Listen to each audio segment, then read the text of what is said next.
Ju njohim me përmbledhjen javore të lajmeve. Kjo është Radio 7.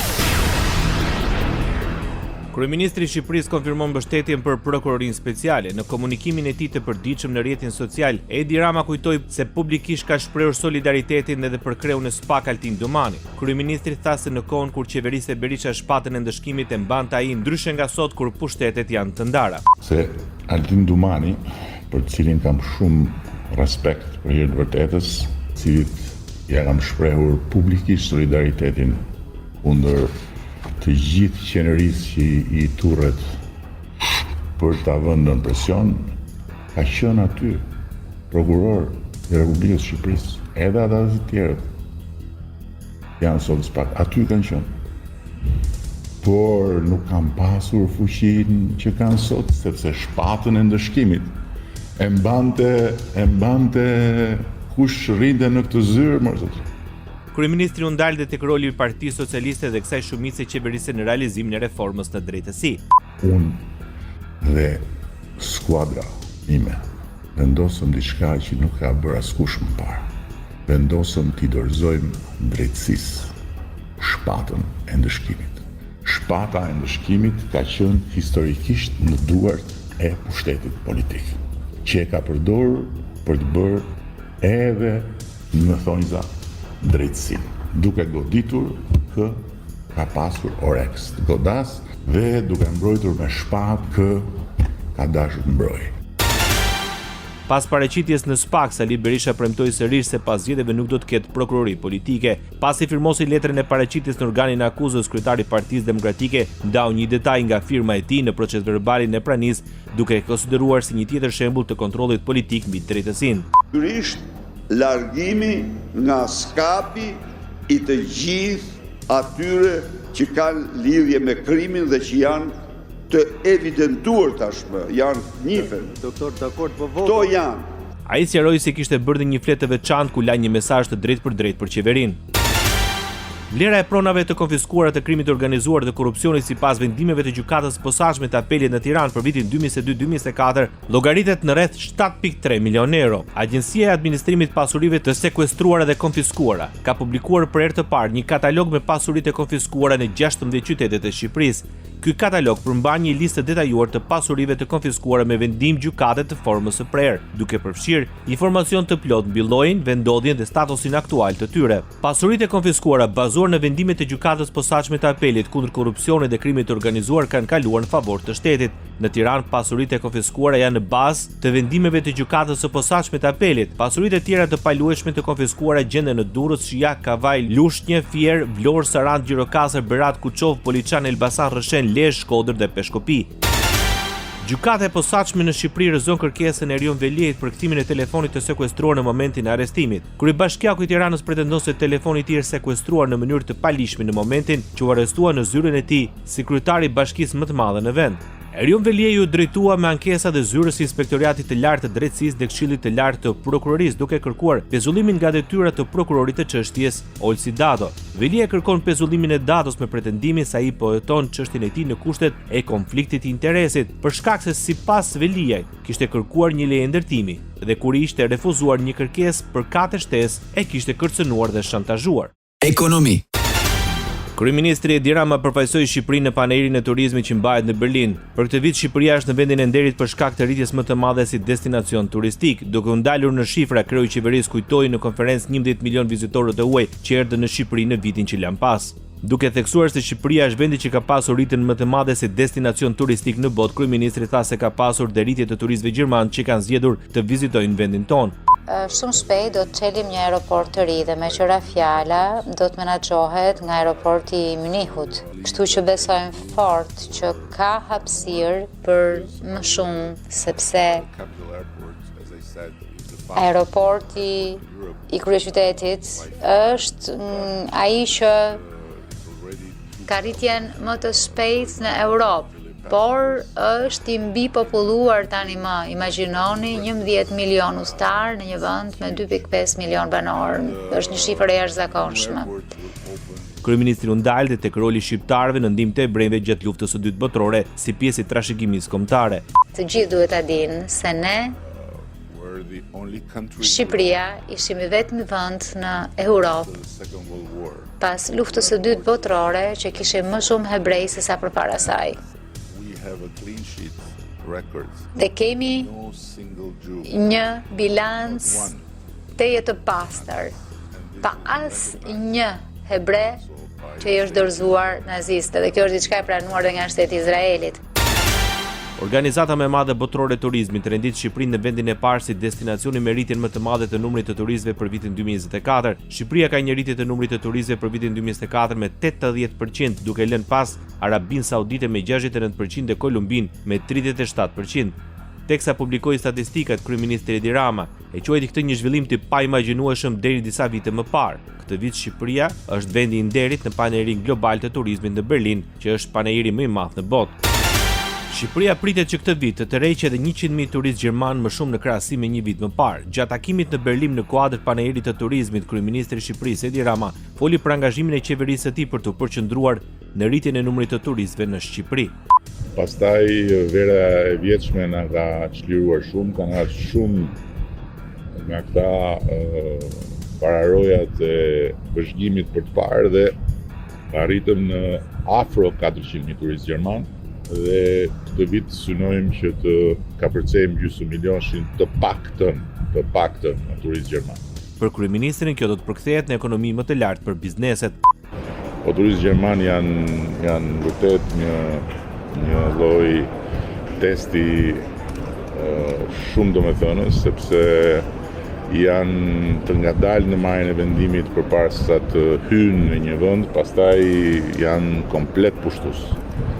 Kështu që janë turistë që shpenzojnë në mënyrë domethënëse, janë turistë që vinë me të gjitha pretendimet, të gjitha kategoritë, nga ata që ngjiten nëpër male dhe ata që rrinë shtrirë, gjerë dhe gjatë në diell. Aeroporti ndërkombëtar i Vlorës është në kërkim të stafit për rreth 100 personash, teksa është në përgatitjet e fundit për fillimin e punës. Kryeministri Edi Rama në një postim në rrjetet sociale thekson se Vlora International Airport çeli dyert për profesionistët e aviacionit. Vizitoni faqen e VIA dhe aplikoni për të bërë pjesë e historisë së aviacionit shqiptar, shkruan Edi Rama. Fluturimimet e para projektohen të bëhen në ver të vitit 2025, ndërsa aeroporti i tretë në vend, i vendosur vetëm 10 kilometra në veri të qytetit të Vlorës, do t'u jap turistëve akses në të gjithë bregdetin jugor dhe rivjerën shqiptare.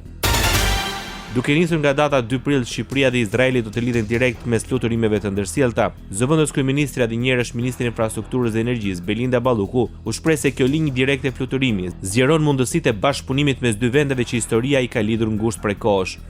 Fluturimi inaugurues më 2 prill do të sjellë në Tiranë personalitete të fushave të ndryshme nga sektori i turizmit dhe showbizit me fokus promovimin e vendit si një atraksion turistik më interesant për Europën, theksoi Belinda Balluku. Kryetari i Partisë Demokratike premton se nëse vjen në pushtet pas zgjedhjeve të 11 maj do të synojë zhvillimin e sektorit energjetik të Shqipërisë. Në një konferencë për shtyp, Sali Berisha shpalli vizionin e tij për sektorin energjetik. Sipas ish kryeministrit, energjia nga era, dielli dhe gazi do të dyfishojë prodhimin aktual brenda mandatit të ardhshëm, duke e kthyer Shqipërinë në një nyje kryesore energjetike në rajon. Shqipëria madhështore do të jetë Shqipëria e bumit të madh energjetik, do të jetë Shqipëria e investimeve madhështore në energjetik. Unë jam këtu për të garantuar qytetarët shqiptar se prodhimi i energjisë nga era dielli dhe gazi, me përparësi absolute prodhimin e energjisë rinovueshme era ujë dhe dielli, do të dyfishojë prodhimin e sotëm, prodhimin total të sotëm gjatë mandatit që vjen. Berisha tha se vendi ka potencial të jashtëzakonshëm për prodhimin e energjisë eolike dhe solare, ndërsa hidrocentralet e vogla do të ndihmojnë në komunitetet lokale të prodhojnë energji falas. Parqet eolike, parqet solare do të marrin një përparësi absolute. Shqipëria ka ndër platformat e erës më të fuqishme në Europë. Këto platforma shtrihen nga thellësitë e Alpeve në jugun e vendit, Ish-kryeministri përmendi planet për ndërtimin e termocentraleve të gazit në përputhje me standardet mjedisore duke shfrytzuar kapacitetet e gazsjellësit TAP.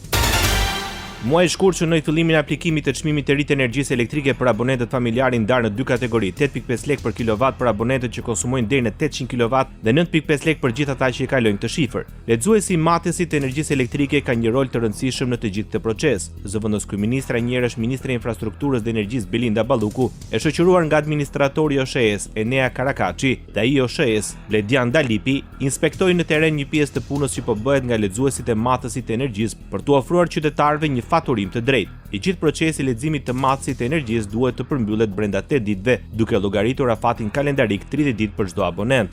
Ky është muaji i parë kur fillojmë që të kemi faturimin e ndarë sipas kategorisë të konsumit. Pra është hera e parë që ne do të aplikojmë këtë kategori, e cila është 700 kWh me 8.5 lekë për kWh dhe pas. Pra, nëse bëhet 701, atëherë kthehet prapë çmimi që ka qenë gjithmonë pra 9.5. Punojësit shqiptar janë më të nënpaguarit në Europë sa i përket pagës që ata marrin në një orë, ashtu dhe për fuqinë blerëse apo produkteve që mund të blejnë me të. Sidomos për fuqinë blerëse, me pagën në një orë në Shqipëri mund të blesh gjysmën në krahasim me Maqedoninë e Veriut, Serbinë, Bosnjë Hercegovinën apo Malin e Zi. Të dhënat janë bërë të ditur në një raport të fundit të Eurostat që krahason pagën për orë në euro të matur sipas fuqisë blerëse në vendet e Bashkimit Evropian dhe ato kandidate për vitin 2022. Punojësit shqiptar sipas të dhënave paguan me 2.47 euro në orë në krahasim me punojësit serb që marrin gati dy fishin në 4.43 euro në orë apo në Bosnjë me 4 euro. Pagat më të larta mesatare bruto për orë u regjistruan në Danimarkë me 22.4 euro në orë dhe në Belgjik me 21.3 euro në orë. Shqipëria vijon përpjekjet për rritjen e standardit në forcat armatosura. Ajo është bërë pjesë e programit Military Erasmus, i cili do të mundësoj kadetëve shqiptar të trajnohen në mbi 10 akademi ushtarake të vendeve të Bashkimit Evropian. Ky zhvillim u konfirmua gjatë takimeve të ministrit të mbrojtjes Piro Vengu me krerët e strukturave të sigurisë dhe mbrojtjes të Bashkimit Evropian në Bruksel. Fokusi kryesor në këto takime është fuqizimi i industrisë ushtarake dhe rritja e bashkëpunimit ndërkombëtar në këtë sektor. Italia miraton marrëveshjen për njohjen e kontributeve shoqërore për efekt pensionit të gjithë qytetarëve shqiptar që jetojnë dhe punojnë në vendin fqinj. Po ashtu dhe Shqipëria ka ratifikuar këtë marrëveshje do të nisë zbatimin. Me miratimin e saj pritet të përfitojnë rreth 500.000 shqiptar që jetojnë dhe punojnë në Itali. Lajmin e konfirmoi ministri i shtetit për marrëdhënie me parlamentin Tauland Balla. Senati italian sapo miratoi me të gjitha votat pro të antarëve të dhomës së Senatit marrëveshjen për njohjen reciproke të pensioneve mes Republikës Shqipërisë dhe Republikës Italiane. Kjo është një ditë e rëndësishme, jo vetëm për 450.000-500.000 bashkëdhetarët përfitues të kësaj marrëveshje, por është një ditë e rëndësishme edhe për familjarët e tyre kudo që ndodhen. Ai bëri të ditur se marrëveshja do të nisë zbatimin menjëherë sapo ajo të firmoset nga presidenti i Italisë Sergio Mattarella. Prej këtij momenti, pas firmosjes nga presidenti Mattarella, marrëveshja tani më hyn në fuqi dhe do të fillojë me njëherë zbatimi i saj nga të dyja qeveritë, qeveria e Republikës Italisë dhe qeveria e Republikës Shqipërisë. Kjo është një ditë e rëndësishme e finalizimit të një pune shumë vjeçare sa i përket materializimit të kësaj marrëveshje. Dhoma e Senatit miratoi me 129 vota pro dhe asnjë kundër ratifikimit dhe zbatimin e marrëveshjes mes Italisë dhe Republikës së Shqipërisë për sigurime shoqërore nënshkruar në Rom më 6 shkurt. Politik.